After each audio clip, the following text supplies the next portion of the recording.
মাছটা ধুলে আমার যে খাবারের ক্রেভিং ওঠে, আমি পারলে ইউটিউব, ফেসবুক, রিল সব জায়গায় শুধু খাবারের ভিডিও দেখি। আমার মনে হয় ম্যাক্সিমাম মানুষের এইটা হয়। তো যাই হোক, আমি রেগুলার ব্লগার না, এটা আমার একটা ফ্রেন্ডের বোনের বিয়ের আয়োজন ছিল। ভাই খাবারগুলো এত মজা ছিল, মানে বলার মতো না। আর এটা ছিল একটা রুই মাছ, বেশ মজা, বেশ মজা।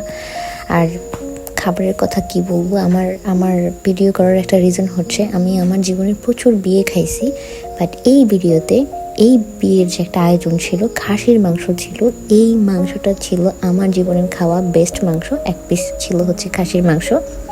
খাসির যে চর্বিটা, মানে এটা অসম্ভব মজা, অসম্ভব মজায় খাসির মাংসটার চর্বি।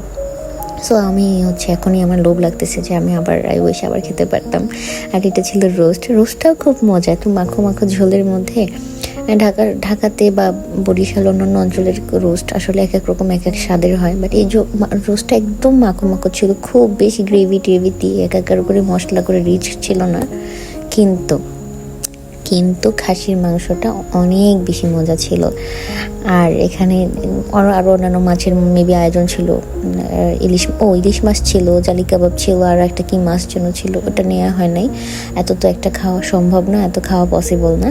তো আমি হচ্ছে লাস্টে দুটো গরুর মাংস নিয়ে আমার খাবারটা শেষ করি, কারণ এত খাবার আসলে খাওয়া যাচ্ছিল না। ডেজার্টের কথা তো বাদই দিলাম, এগুলোও ভিডিওতে আনা যাচ্ছিল না। সো আমার ভিডিও এখানে শেষ, বাই বাই।